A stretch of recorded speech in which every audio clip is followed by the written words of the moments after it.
Welcome to Fisher Webinars. The following is a recording of Folding Boxboard, When Will North America Get on Board? Originally recorded on Thursday, April 25th, 2019.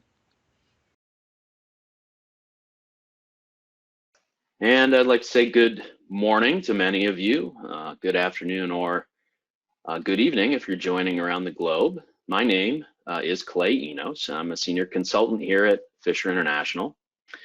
As you can see on the slide in front of you, Fisher is an information services and management consulting firm, and we believe that every company should have the best possible business intelligence. If you have questions about Fisher, or if you'd like to talk more about or have any questions regarding any of the concepts we'll discuss today, please reach out to our team of consultants who'll be more than happy to speak with you on this or on any other industry topic. So today's presentation, as Kelly noted, is on the topic of FBB, that's folding boxboard, in North America. Specifically, the question being, will North America get on board? Before we get into the material here, I'd like to start with, really open with a question, actually two questions. The first is, did you know that more than 75% of bleached virgin carton board manufactured in Europe and Asia is folding boxboard? And would that be more impactful if I told you that North America actually produces none of this? So over the course of the next 30 minutes, we'll address answers to those two questions, or some more detail around those two concepts, as well as what is FBB, what's it typically used for, what competitive products are there, how do they differ from the FBB substrate. Hopefully I'll also be able to demonstrate exactly how FBB has the potential to penetrate North America and have a disruptive impact on the carton board landscape today. Well, it just so happens, and it's not entirely coincidental, that FisherSolve has updated its grade hierarchy in a way that helps exactly with this type of analysis. Formerly, the major grades in FisherSolve included a grouping called packaging, and today we've broken packaging down into carton board and container board, the two large slices of the pie we can see on the right-hand side of this graph. Today we'll focus specifically on that carton board segment. And carton board's made up of really 5 grades: URB, or uncoated recycled board, which we'll largely set aside for today, and then the 4 other grades we see here on the right and bottom of the pie. And I'll ask you to think about specifically SBS and FBB, the 2 slices on the bottom, which together make up a portion of the pie fairly similar to CRB and URB. Well, what exactly are these acronyms? What do they stand for? Well, in the purple boxes, we're looking at really carton board grades that are coated. And I mentioned we were going to set URB off to the side as an uncoated product that has some different characteristics and some different end uses. So we'll focus on the coated products. And on the left-hand side, we have FBB, folding boxboard, and SBS, solid bleached sulfate. Both of those are bleached products. They differ in that folding boxboard is a multi-layer product. It's kind of a sandwich of mechanical pulp between 2 layers of chemical or craft pulp. It's coated on the top or both sides. It produces a bulky board, a low density board product. It prints very well and folds very well. SBS is similar, except it's a purely chemical product. Typically a single ply, can be more than 1 ply, but it's chemical pulp throughout. Also has those good printing and strength characteristics and similar end uses we'll talk about as we move on through the next couple of slides. On the right-hand side, we have the unbleached products. CRB is coated recycled board, contains recycled fiber, very similar to FBB, but you can think of it as having recycled content in the middle. And then SUK or CUK, solid unbleached kraft or coated unbleached kraft, is unbleached but virgin, typically used in real heavy duty packaging applications, beverage carrier being perhaps the most common application for that product. So as we move on, for the analysis we'll consider today, we'll think of the bleached virgin carton board grades. Those are the two on the left-hand side of that last slide, FBB and SBS. As a simplifying assumption, we'll go just a little bit further and we'll consider only the packaging applications, bearing in mind that there are actually some additional applications in, say, commercial print or graphics applications that we'll exclude. And the reason we do this is because there really is one producer making what we would call an FBB product in North America, but its primary focus is on those graphic grades. So we'll eliminate them from the subset, again, simplifying the analysis, and focus on the packaging products, the left-hand graphic here. And what exactly are those packaging applications? Well, in some detail, we're talking about liquid packaging. And when we think about liquid packaging or LPB, it will be either aseptic or tabletop, liquid packaging board. We're also thinking about food service applications. That's cup stock, hot and cold cups, plates and trays, other food contact items. And then the fairly large folding applications, and these are typically premium or high-end applications for products like beauty or healthcare, packaging for food that typically would have a direct food contact application, frozen or dry foods. Cigarettes still a significant market in most regions of the globe. And then consumer, again, premium consumer electronics often have an application in the folding of FBB or SBS. So with some of that groundwork laid, let's talk a little bit about demand. And this graph looks probably similar to those of you who received the invitation for the webinar. I think it's fairly clear here. What we're demonstrating is that a vast majority of the globe has a strong preference for FBB.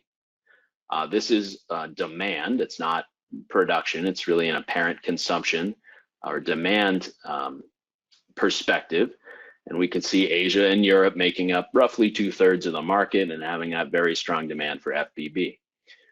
Now, because we are speaking of demand, there is some in North America, but because right up front, I told you that we had no capacity and no production here, that demand is filled today by imports.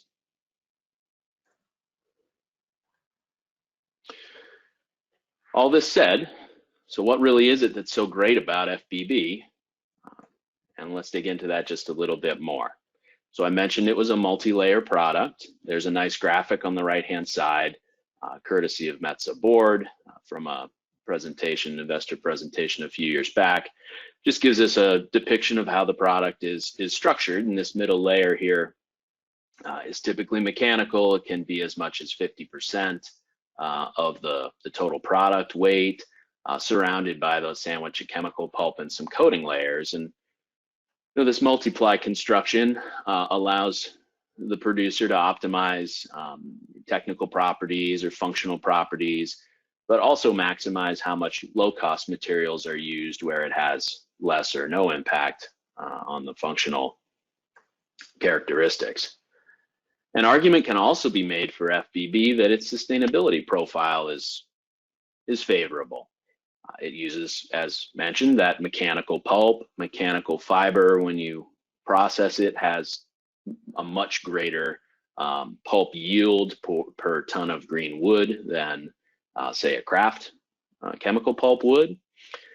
But in addition, and perhaps more importantly, the product produced is bulky and lighter weight, less dense. And so a similar stiffness product might weigh less, the packaging. And if you're thinking about transporting packages around, it's conceivable that less fossil fuel could be burned transporting boxes of an FBB substrate than might with SBS. And lastly, as a bit of an advantage, FBB really is the global standard. 2/3 of the world and nearly all countries globally prefer it as the substrate.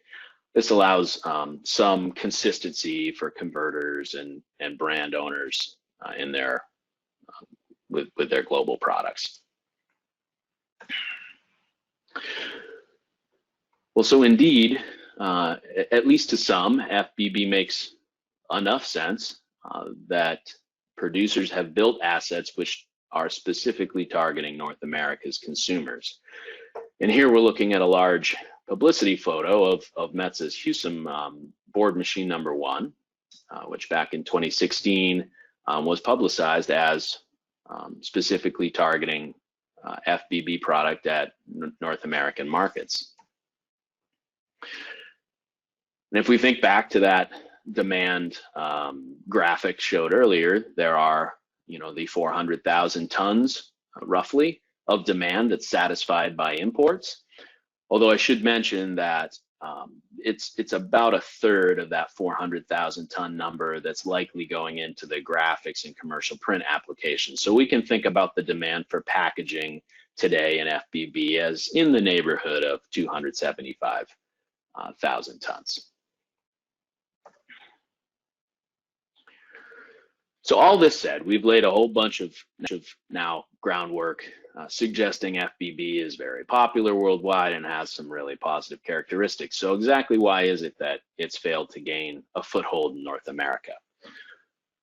Well, I'm going to demonstrate a few bits of conventional wisdom, and you can think about whether or not these arguments ring true to you or you've heard these over the course of time. The first being, we've got plentiful, low-cost virgin pulp, virgin kraft here in North America, so why don't we just produce our board with that resource? That might be an argument. Maybe the argument is that we don't have the assets to do it. FBB is multi-layer, it requires lots of technology and newer assets, which North America doesn't possess. Or maybe it's a commercial barrier. Perhaps it's that the consumers in the market have fears. Maybe those fears are things like mechanical pulp is somehow less sanitary for food contact. Or maybe it's just that there's quite a cost associated with educating consumers on any new product entering a market. Or perhaps it's converting. You might hear that, well, my equipment isn't set up to handle FBB. It's designed and most efficient to operate on SBS. Perhaps that's an objection, or maybe it's around the waste streams in converting. It's that, a waste stream from converting trim that has mechanical content is less valuable, and that will be a negative for my operations cash flow. Well, over the course of the next few slides, I'd like to take apart really all of these bits of conventional wisdom that are potential barriers for FBB in North America and challenge those. So once again, a bit of a simplifying assumption, just demonstrating here that 95% of this bleached carton board production, again, SBS and FBB, is produced in 3 major regions: Asia Pacific, Europe, North America. So we'll move forward considering those regions only, just to simplify some of the graphics. So the first one, the assets. North America's assets are older. Well, that is true. If we look at the FBB and SBS subset, North America certainly has the oldest assets, even in SBS, and the FBB assets are even newer. So that is true. And it's also true that North America has very few machines that can today produce multiply board, at least in this subset here of bleached carton board producers. And in fact, there are 3. I've pointed them out here. They all happen to be gable top liquid packaging board machines, but they're producing SBS. It has multiple plies, but they're all virgin kraft. So while both these arguments are valid, my counter argument would be that both age and technology are remedied with capital. What's more challenging to remedy are some of the more fundamental aspects of the producing region, and a lot of these swing in North America's favor. If we start thinking about what it would take to produce FBB, or what an FBB producer might look like in North America, if we think about wood price, which is certainly critical to anyone's production of pulp and paper goods, North America has a favorable wood fiber price when we consider all grades at a regional level, favorable to both Europe and Asia. And that tends to translate to a lower cost of pulp manufacture as well. And this is pulp cost, what I'm describing is fully loaded. So this is kind of a delivered cost of pulp to the head box of a paper machine, considers costs for labor and materials and overhead to produce the pulp. And for the subset of FBB and SBS producers, North America is lower cost than the competition. And then if we think a little more about, well, what's perhaps slightly more unique about FBB? It's containing mechanical pulp. What's a very critical input cost to consider when we're talking about things like TMP, BCTMP? Well, electricity to run refiners is certainly a critical consideration. And this is looking at purchased electricity, but the suggestion here is that North America is at least competitive, if not low cost, in electricity as well. So what I'm building up to is what would it look like, and what if we could consider something like relocating that Houston machine into a region of the US? Specifically, what if we could move it from Scandinavia to the Midwest United States? What would that look like? Well, we can do exactly that using Fisher Solve and some what if functionality. And the approach I've taken through the next few slides I'm about to show is that we'll take unit pricing from our target region, in this case, the Midwest US. So that would be things like labor rates and materials cost, energy cost, etc. And then we'll apply those to our benchmark machine, and this would be that Houston machine, as if we could pick it up and transplant it to the Midwest. So you may be wondering, why choose the Midwest? Well, a couple of reasons. One is it's proximate to a significant market in the Chicagoland area, so it should have some favorable delivery costs there. But additionally, and maybe even more importantly, and hopefully this will become clear in a few slides, it's conservative in terms of cost. So there's upside from here. We know that the Midwest region is relatively high cost in wood and labor, and we'll also use some conservative assumptions around production of BCTMP. We'll use a BCTMP cost of around $400, or exactly $400 per air dry ton, which is significantly higher than the market rate for North American market producers. So if we take these assumptions, run them through Fisher Solve, and then put our Midwest FBB site, that transplanted machine, on a cost curve, and of course with any cost curve we've got cost on the left-hand vertical axis, and along the x-axis are cumulative production tons. So the width of each bar represents the relative production of each site. These bars each represent a site. And so this is a site total view of today's mix of SBS and FBB producers in North America.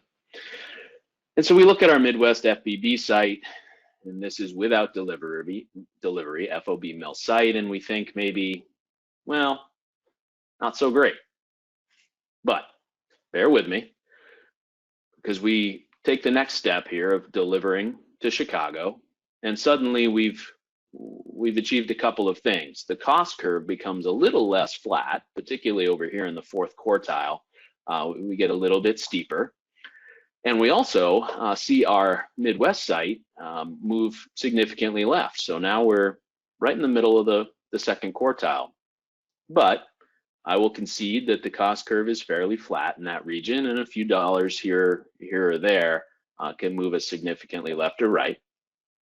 So this is a better position, but is it really enough to justify what's surely going to be significant capital to get an FBB machine running? Well, let's consider that FBB still has an ace in the hole we've yet to really think about, and that's the yield advantage. So we think about how yield impacts position on a cost curve. Let's think about it this way. Converters are typically producing, let's say, boxes. Maybe it's a number of boxes. If it's 1,000 boxes or 100,000 boxes, those boxes each weigh a certain amount. And if you produce a box with FBB, typically that box might weigh a little less than a box made with SBS due to the bulk properties and the stiffness properties we talked about earlier on.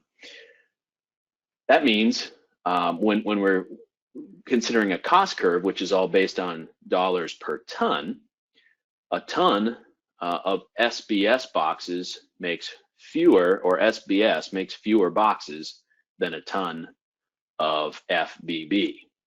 Therefore, a yield advantage that we've been talking about, and this graphic again, this one's courtesy Metza, but validated largely through a number of conversations and interviews with converters in this space. Metza suggests that there might be a 15 or 20% yield improvement we could achieve with the FBB substrate. But if we take a conservative position and just say, what if we could achieve 10% better yield? Let's go ahead and demonstrate what that impact is on a cost curve. So back to our curve, here's our delivered cost to Chicago in our Midwest site, second quartile. If we apply that 10% yield advantage, we move all the way over here to the left-hand side of the curve. And in fact, this commanding position here puts us as the low-cost US producer. This furthest bar to the left is actually a Canadian producer having some advantage due to today's FX and a few other things. So much more attractive. What have we demonstrated here? Well, to recap quickly, we transplant that machine and deliver to Chicago. We can fall into the second quartile, but the yield advantage moves us into this very advantageous position. We could expect maybe $60 per ton over the median producer. The real takeaway, though, is this looks very good, but what if this machine was producing board with $300 per ton BCTMP instead of $400? Bear in mind that's like 50%, as much as 50% of the makeup of FBB, significant cost reduction. What if it was in a lower cost region? What if labor was cheaper or fiber was cheaper? Or what if the yield improvement is closer to 15 or even 20%?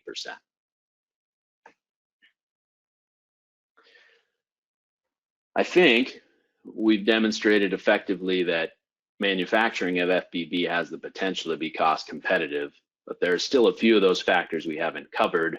I'd like to run through a couple of those right here. The waste stream objection. Well, the first thing I'd like to suggest is that given what we've just talked about, the value of those waste streams is first of all going to be fairly trivial to the yield advantage. So that's the first thing. Secondly, I would also suggest that the landscape in waste value has changed dramatically over the course of the last year. There are many regions or areas within the United States where mixed paper is essentially trading at a zero value. And a lot of that's related to what's happened with regulatory activity in China. So that landscape, where it may have been a more legitimate objection several years back, has changed considerably. Further evidence to that is even in markets, and Japan is an excellent example, where the waste stream purity has been historically quite valuable, as those waste streams of SBS in Japan have often fed into tissue manufacture and the purity of craft was important. Even Japan is beginning to shift some preference to FBB, which is a market change in consumer preference there. And then there are the converting challenges. The whole, my equipment isn't designed to run FBB. Well, I think about that very simply in this way.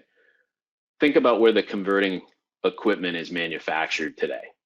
It's in Europe or it's in Asia, and the dominant substrate in both those regions is FBB. So where's the new product development going? What's that equipment designed to operate? It's undoubtedly FBB. It's not SBS. In fact, the concession is probably to be able to operate SBS as well, not vice versa. And then lastly, some of the commercial considerations, maybe the consumer preference or the cost of educating the consumer. And I guess the thinking here is just to consider and bear in mind that there is FBB in North America. It's not being produced, but I've showed several bits of promotional information that came from an importer. There are 275,000 tons of this packaging being used today, and that's undoubtedly laid some of the groundwork for acceptance of the product. Lastly, if you think about carton board in contrast to container board, there's a significant difference in the degree of forward integration. Carton board is less forward integrated, likely means that there's less barrier to change in carton board than we might expect in container board. In summary, while I wouldn't discard or discount the objections on this page, some of them are really kind of outright misconceptions. None of them, though, even the ones that have validity, are what I would consider to be showstoppers. So when we think about what it might take to allow the FBB snowball to start rolling down the hill, perhaps all it will take is this gentle nudge. And that nudge might be someone with the conviction to act first. It is a significant capital expense for the retrofit of a machine. Who has that conviction? Maybe it's enough of a gentle nudge that shifts consumer preference. Is it the pressure consumers might feel in the next market downturn? Is that recession really out there on the horizon? What if it's a subtle change in chemical pulp scarcity? We talked last month in Fisher's webinar series about some of the acquisition activity in North America. Could there be enough shift in the availability of virgin craft that it becomes somewhat more scarce, has an impact on SBS, maybe SBS production cost or availability? Maybe lastly, and interesting to think about, what if a major global brand owner decided to require uniformity or consistency of substrate for a global product?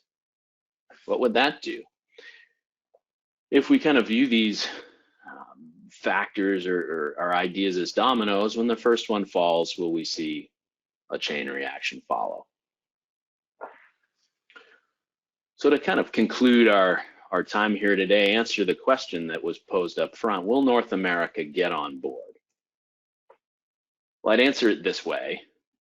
After we've been through this 30 minutes, and if you, like me, with the value and benefit of the information presented, believe that indeed recession is likely, we will make progress through a business cycle, and recession's part of the cycle. If you believe that consumers will continue to exert pressure, downward pressure on price, and if you believe that imports have helped to lay some of that groundwork to educate consumers on the substrates available, or if you believe that it's possible a brand owner might dictate that substrates are uniform across the globe, and I really feel the question isn't Will America get on board? The question is, how soon?